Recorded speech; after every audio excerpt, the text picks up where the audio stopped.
Welcome to PlotLines, where we'll use our over 30 years of experience in real estate communications to uncover the real stories behind real estate. I'm Heather Crowell. And I'm Britni Acriveau. Dive in with us as we invite guests to break down the ever-changing landscapes of real estate together. All right, welcome back to PlotLines, everyone. We're really excited today for a special retail episode.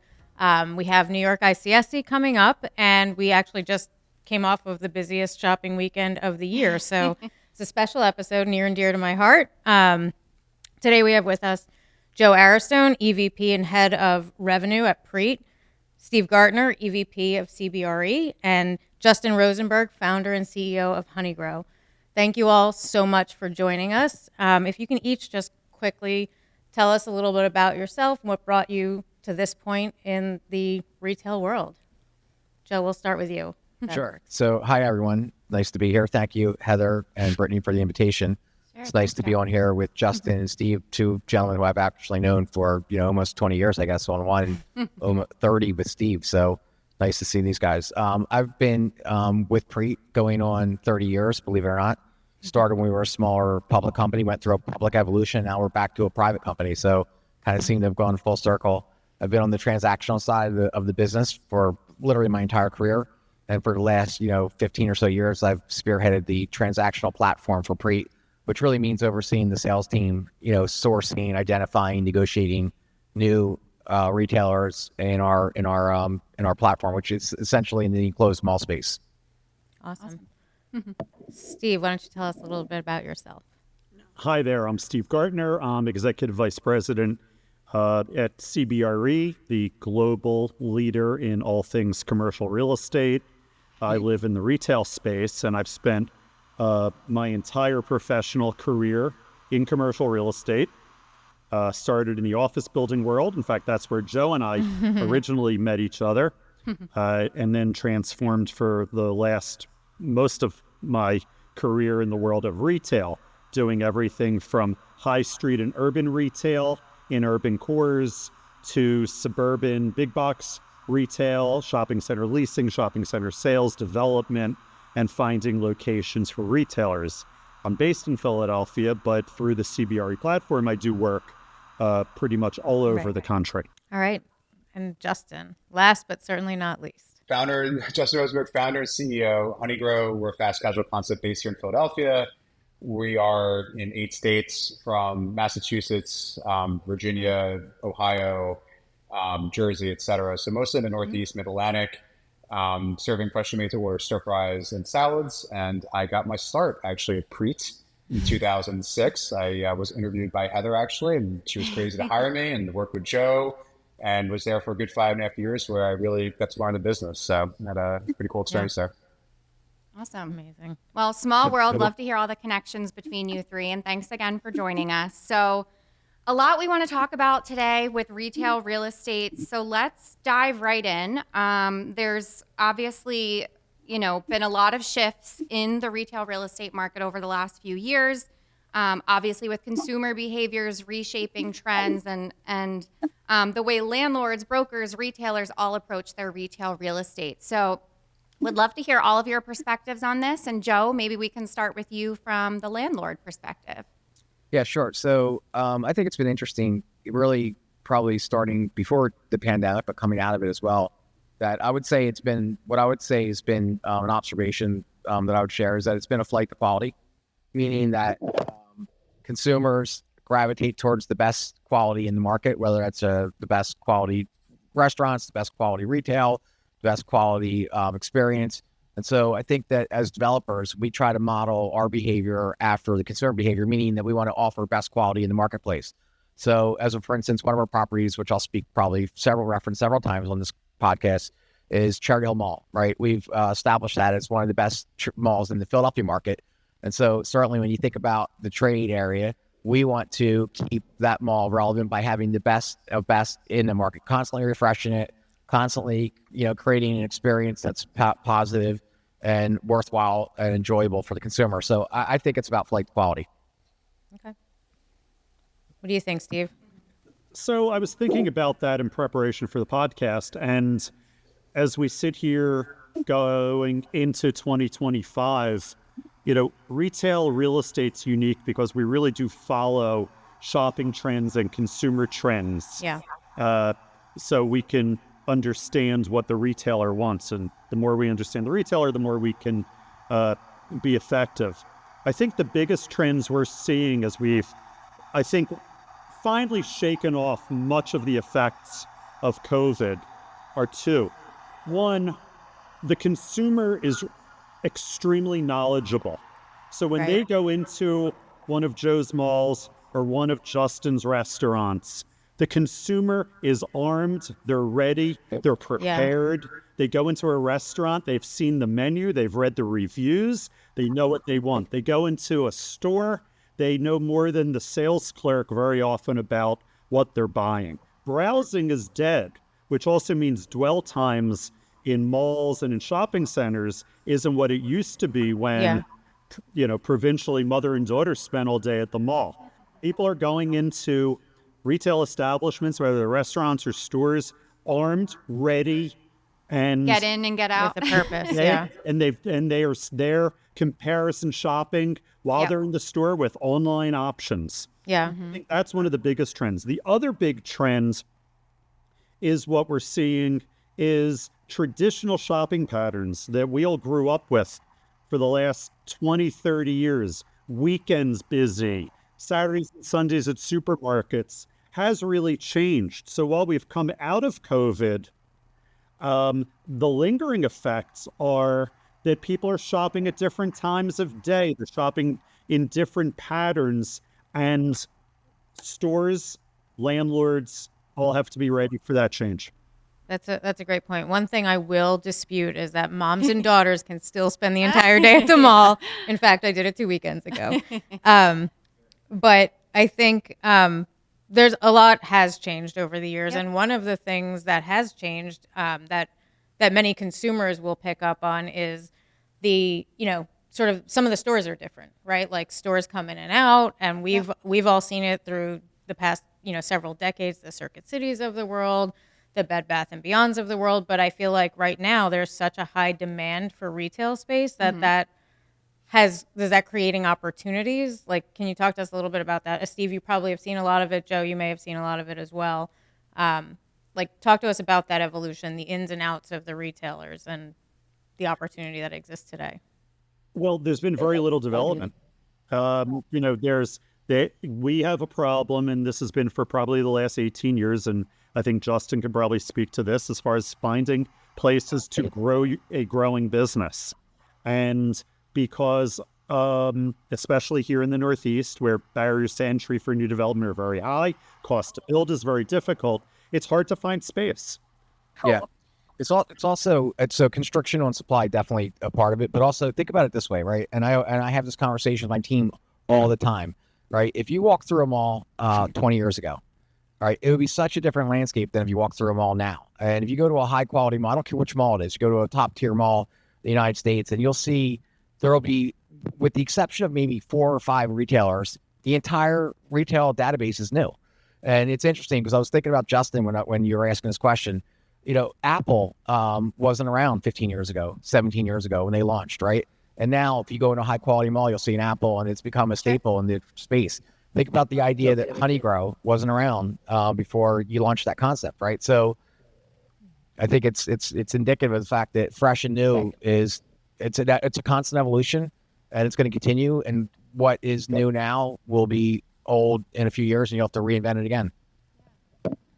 Okay, so there's no doubt that retail has changed. All of you just emphasized that. But Justin, talk to us still about the important role that brick and mortar locations play and how that's going to continue to be key to your strategy and other retail and restaurants. Well, it's funny because Joe's talking about the Apple Store, and I feel like Heather and Joe would know this better than I would. I remember sales per square foot at the Apple Store was like $4,000 back in the day, which was astronomical and is astronomical, and beat out anchors. And I mean, from a gross sales standpoint, and massively influenced me thinking about how do I build a brand like that, which I'm not an Apple, but what are they doing right? And even for Chick-fil-A, there was a Chick-fil-A in one of the malls in Jersey. I forget which one. It might have been Voorhees or worse. I don't know. But open 6 days a week and just crushing it in terms of sales. So it's what are they doing right? Yeah, I think like brick and mortar is key to our success. We do about call it 35 to 40% of our sales now are third party delivery, so Grubhub, Uber Eats, DoorDash. But that said, we did market studies that showed that people really find out about honeygrow from driving past it. So we're really focused on finding highly visible sites, well trafficked roads, strong parking lots. So we're Plymouth Meeting Mall with PREIT, but you can see us obviously from the main road. And when you're going to the mall, we're also in North Shore Mall, which is in Peabody, Massachusetts, with Simon, and not on the main road, but really great co-tenancy. We're across from Lifetime Fitness, and it does very well. And we're also doing strong delivery sales. So brick and mortar is key. We also need the ability for 2-day part business. I love being next to a Wegmans. We're going to come on the weekends. Great. As a business, we do about, call it, 60% dinner to 40% lunch. So again, that visibility is so important for us, especially for new markets where people are like, have no idea who we are. And that was a mistake that I made in the past, kind of like more tucked in sites thinking it's great and paid high rents and, paid a price for it. So a lot of lessons learned through the years. And, we're a brick and mortar business at the end of the day.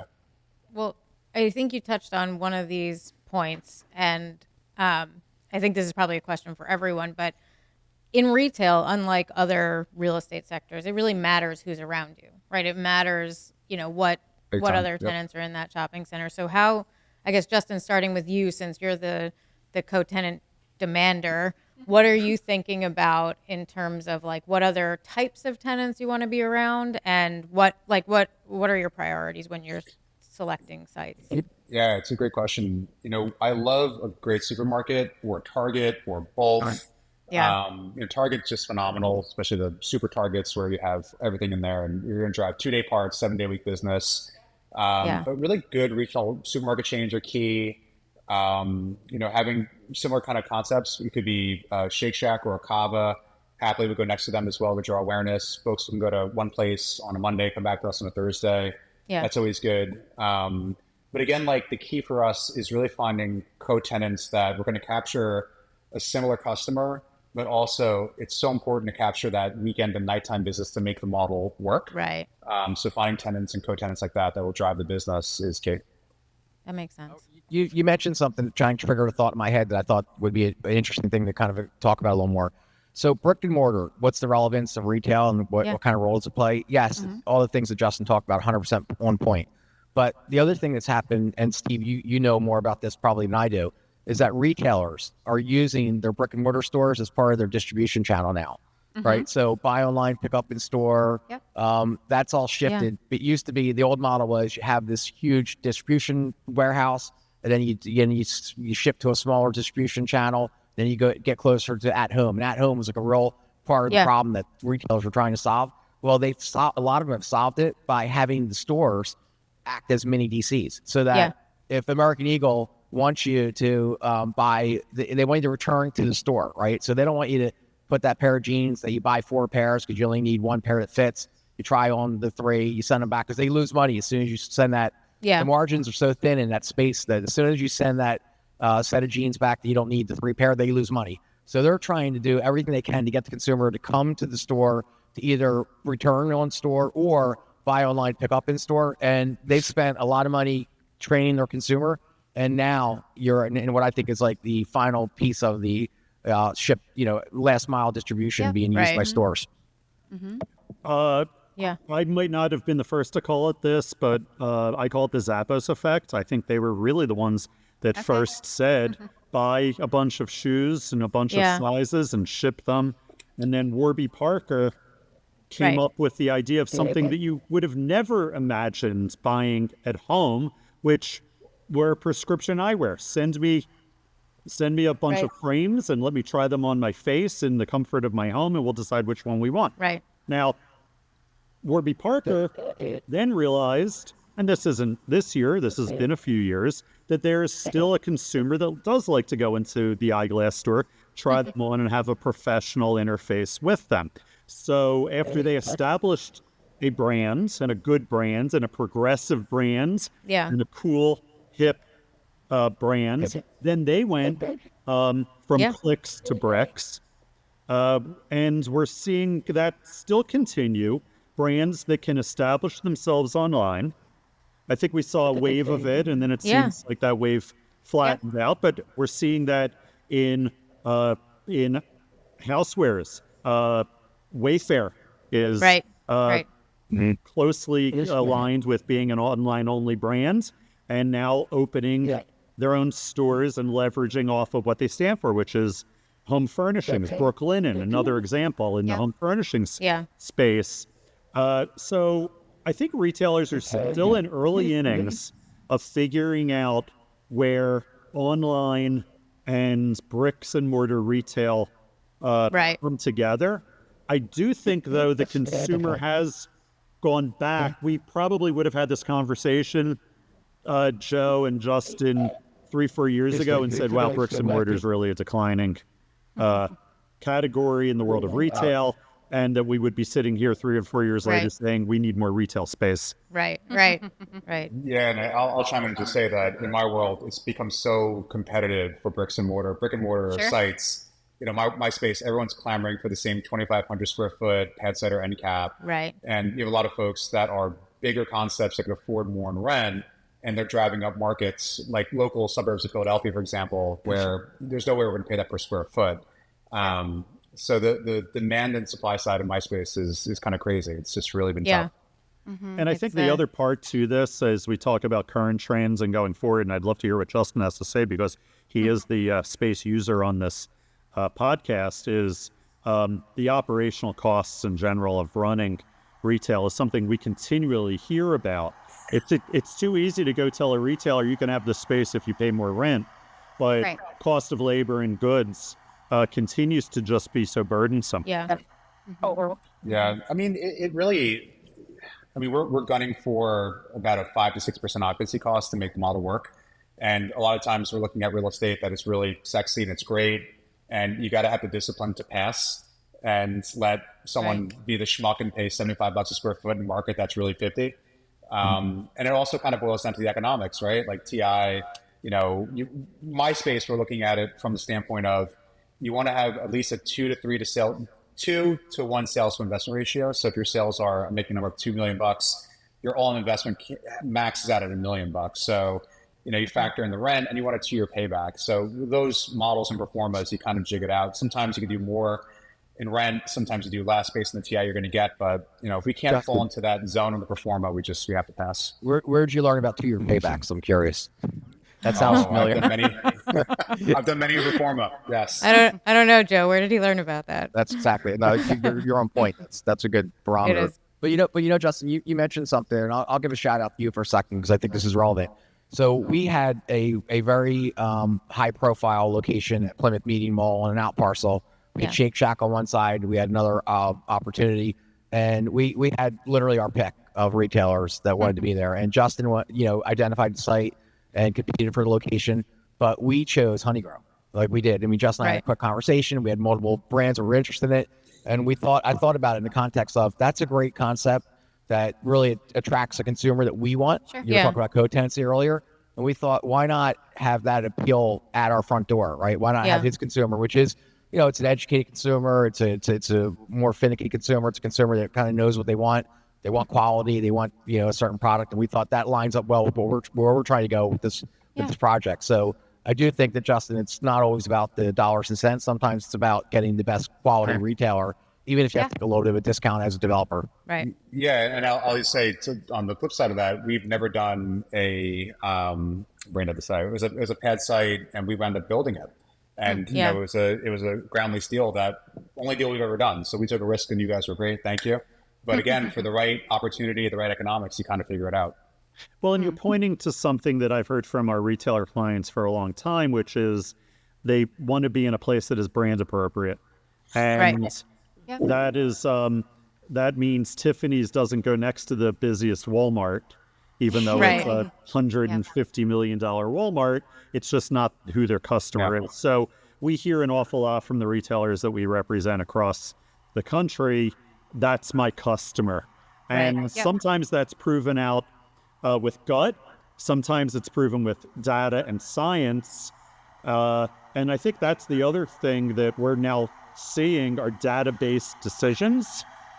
And I'd love to hear maybe from Justin and some of Joe's experience as far as how what we all used to use, which was just our gut, wow, it feels right, to how we're using certain data points. Oh, yeah. I mean, the old is Yeah, it's an interesting we used to point, use demo rings. Yeah, no, Everybody's proven that people do not shop in circles. What do you guys use, Justin, when you're making your site selection? We are, what is it? We're actually, well, we work with Metro in Philadelphia, and what's the program? Brain dead now. So they probably use Placers or something like that. Yeah, so we're using Placer.ai, correct. So that's yeah. Yeah, so we're looking at heat maps, we're looking at radius, we're looking at volumes of traffic count. And quite frankly, one of the key things for us really is comp sales, and it's hard to get. But when you can get a good number, we're looking at Starbucks, Chipotle, what is the anchor doing? What is Target doing? It gives us, I mean, you basically, and we always talk about like, we're at 54, but every time you open a new location, you learn more. So for example, we're in Quakertown, Pennsylvania, and that's a different customer than Brooklyn Heights, right? But we've learned that, okay, we could do that. At the same time, there's a whole country out there that I'm still nervous, like, okay, where wouldn't it work? So like Ohio, for example, we just opened Canton, Ohio and Strongsville, and we figured out it does work. So then we look at, okay, well, what about the traffic count? What about the co-tenancy? What about the comp sales? What about just the market is right? And kind of like as we grow, we're building more of a database of information to help us be successful.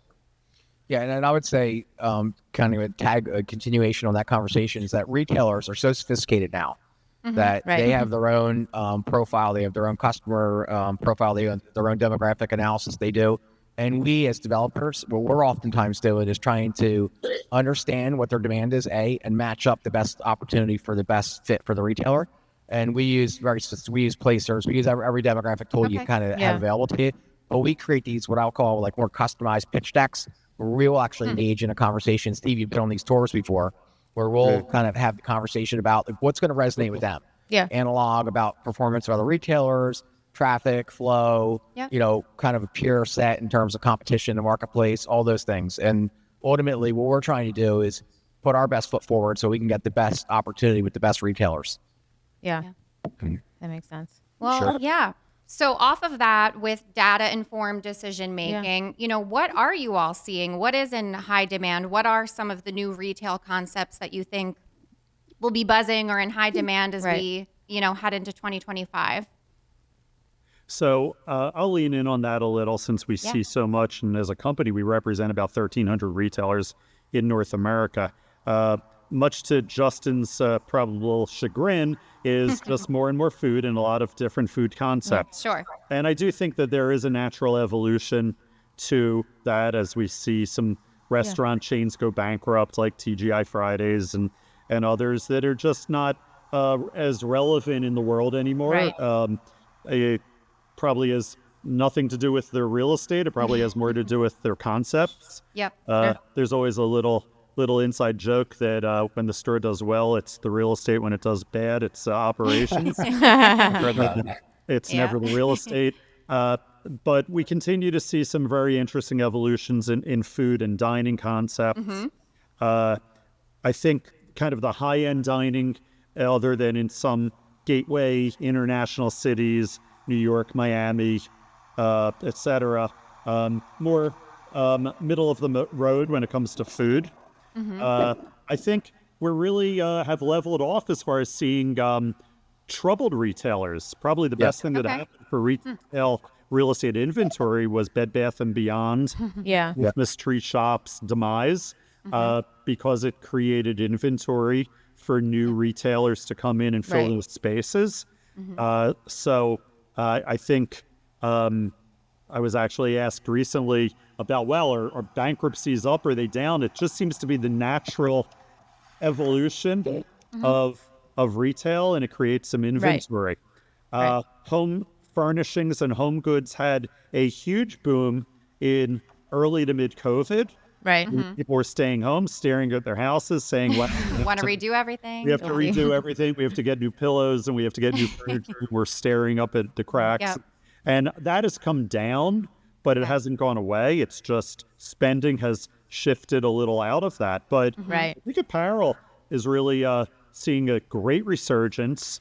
And I think as people are thawing out of their sweats and going out more and going to the rest, like Justin's, they have to put on clothes. And so I think we're really seeing a resurgence in apparel.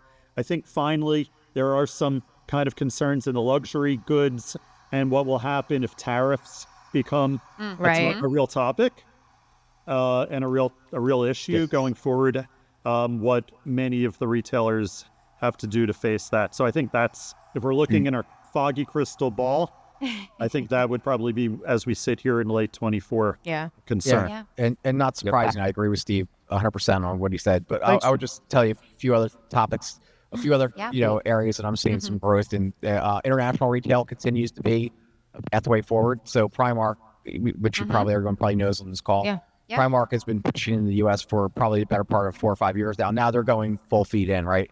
They're opening up markets I never thought they would go into. Midwest, Western Michigan, et cetera. Same thing with Uniqlo. Uniqlo's kind of relaunched the U.S., which is great. So we're seeing that space. Now, the other category, which I think Steve touched on a little bit, but I think it still seems to be a wide open space in terms of more growth. And, you wonder when it becomes kind of oversaturated, but athleisure wear is still hot right now, right? You look at the, if you look at the Lululemons and even like Texas House of Sports we were talking about earlier, in terms of what they've done. You walk through their store, you see Britni and Lulu. It's amazing the product you see in their store. Yeah. Well, so and to that end, Joe, also fitness facilities, which again we would have sat here 3 to 4 years ago and said nobody will ever leave their house to go to a gym again. They will work out. They will buy their Pelotons, which are now hanging their clothing from. That fitness, whether it's niche fitness, large scale fitness, has come back strong. Oh, I agree 100%. And then, the one question that you guys didn't ask this question, but I was curious about your thoughts, Stephen, and maybe Justin, as much about this because of your, synergy with the movie theater space. I've been kind of thinking that the movie theater space is going to be for a long time. Yeah. Then every time I think it's like over, I'm like surprised. It's back. It's like between Barbie and now with Wicked, I was looking at our theater numbers this week, and we're seeing like uplifts. That's incredible. Yeah. The traffic is like back in the theater space. So who knew, right? It's been good. Yeah, we were in Collegeville, right by the movie theater, and get a new movie coming out, our sales go up. So it's phenomenal. Yeah. I did hear a stat about the theater, the entire industry. I heard this from another podcast. I do listen to one other, and that the entire theater business is only a $10 billion industry.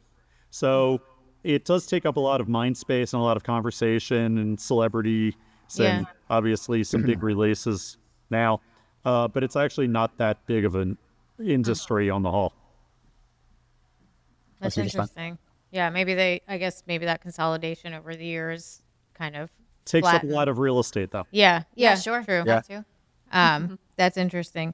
So are there any other types of anchors that we should be thinking about? Like over the years that landscape changed. Movie theaters were one of them. Department stores obviously have waned over the years. Are there any other concepts out there that are sort of taking those anchor spaces or changing the name? How much time do we have on this podcast? It's like the anchor space, the evolution of the anchor space could take up its own podcast, literally. Right, but sure. what's interesting is that, and I was thinking about this before this call. Back in the day, I would say, go back to 10, 15 years ago when it was like the typical mall. You'd have 4 anchors. Yeah. You'd have your 35% would be in this category, 25% in that category. You'd fill out your categories, then off you go, right? But what's interesting is that if you had an anchor that was doing $25 million, that was considered a decent anchor. It was profitable, it was a traffic generator. You take honeygrow and 3 other restaurants, you're going to get the same volume, right? You're going to get $25 million. You put in a cheesecake, a Yard House, and a honeygrow, and you have an anchor volume. So it's interesting. Well, you're right. I was just thinking the same thing. Trader Joe's, which run in size, we'll say loosely 12 to 15,000 square feet by and large, could be doing in our region between $30 and $50 million in sales. Okay, more than many conventional supermarkets. Out of the size of a drugstore. Without any delivery services. And drives traffic, drives repeat business, drives a quality customer. So what is an anchor? We spoke earlier on this podcast about Apple. Apple is such an anchor, at least in sales. Again, they're selling a very expensive item, so their sales skew it, but they still drive a ton of traffic. So an anchor is really not, it used to be somebody that occupied the biggest. It's not a big box. Sure. Now it's the people that drive the most traffic. Yeah. Yeah. So that's interesting. I'll add to that. For me, an anchor could be a Chick-fil-A that's performing above Right. AUV, Yeah. and a Chick-fil-A at AUV is 9.5 million or whatever it is these days. Yep. Which is crazy to think that you have a Chick-fil-A doing 10 million bucks on average. Right. So if I'm going near a Chick-fil-A doing that volume, that's an anchor, or even a Wawa, Willow Grove, where we are now. You have a supermarket kind of tucked behind us, but the anchor at the end of the day is this Wawa gas station that just crushes it. I don't know the volume, but you just have so many eyes from the Wawa on Honeygrow that for me, it's a fantastic mini anchor. Sure. That's awesome. Yeah. All right. Well, as we start to round things out, we've hit on a lot of different trends, but want to give you each the opportunity to, tell us what else might be on your mind heading into 2025, heading into ICSC New York, whether you're going or not. There's going to be a lot of conversation buzzing from that. So, Joe, we'll start with you and then we'll go down the line. What's on your mind as we head into the new year for retail real estate? Thank you. And thanks for the invitation today. I really appreciate the conversation. Yeah, So too. our team, we're hyper focused on what's new and fresh, right? So I have my team, and we can always have the meeting. And I'm not saying that that's not good to have. You want to have your core tenants in your properties, great. But you have those relationships. You can pick up the phone and have them or go to their corporate offices. Spend your time in New York looking for new and fresh. What are the new emerging concepts? What are the honeygrows that are coming out, right? Yeah. Go find those retailers and engage with them and have a conversation with them and see if there's a fit in our portfolio, because we're constantly trying to refresh. So we'll spend a lot of time up in New York, and I count. And in fact, I incentivize the team. And Heather, you might remember this. We would highlight what's new to the portfolio, what's a concept we don't have a necessarily a relationship with, and we will literally spend a disproportionate amount of our time in New York trying to develop those relationships and trying to pull them into our portfolio and be front and center or ahead of the curve on those. So I think that's kind of a trend line that we're seeing. We're a private company now, so we don't really disclose a lot of information that we used to in terms of occupancy and sales per square foot and things like that. Those are all trends that we're focused on. We're focused on health of the portfolio, and we actually look at our properties in the context of, okay, great, you have performers that do well, but what are the tenants that don't perform, and what are you doing about getting them out? So I always tell my peers and my associates, go for your reach tenants, go for your target tenants, and then go for your underperformers that you want to move up market. So either move out of the portfolio, move out of the property, and just go identify people you can bring in. Make room for Justin so he doesn't have to pay so much rent. Exactly. Depends on the property. Go ahead, Steve. How about you? So Joe and I go back to the days that at ICSCs would be where you would announce a new project and you'd unfurl a big plan and sit across a table. Well, that doesn't happen anymore. Nobody brings paper. Nobody unfurls plans. Everything is in your iPad, and you really don't need ICSC to go announce a project or announce a tenant initiative. Right. I love ICSC. Maybe I'm a glutton for punishment. I always say the person that loves their high school reunions, the person that probably loves ICSC. But because we trade in information, this is where I pick up and glean little nuggets of info and data and who's doing what. Yeah. It's an opportunity also for me being at CBRE to network and get together with my colleagues within our own company from across North America. We have hundreds of us that come to conventions like New York and Las Vegas. So that's really the best thing that I get out of it. The casual brush-ups in which we run into now our daytime friends and family, our industry colleagues, is really valuable for me. Okay. Yeah. Justin, how about you? I avoid ICSC like COVID. I hate it now. My team goes. I used to go back in the day. For us, it really is about maintaining and building relationships with landlords. What else is out there? What are you looking at? What are the concepts that are out there? Who are we competing with? And also simultaneously beginning to meet new landlords as we enter new markets. So for example, we're now obviously in Cleveland. Where else in the Cleveland market or Akron market can we begin to meet new landlords, build on the relationships we currently have? And honestly, just check in with the guys and say, here's how we're doing. So it's, as you guys know, it's exhausting on the landlord side and slowly on the tenant side as well. But it's really worthwhile to be building the relationships and creating the new ones. That's right. Yeah. Perfect. That's awesome. It's a great information exchange. Okay. Well, anything that anyone hasn't mentioned that you want to mention before we wrap up? Give Giving you the last chance. I'm good.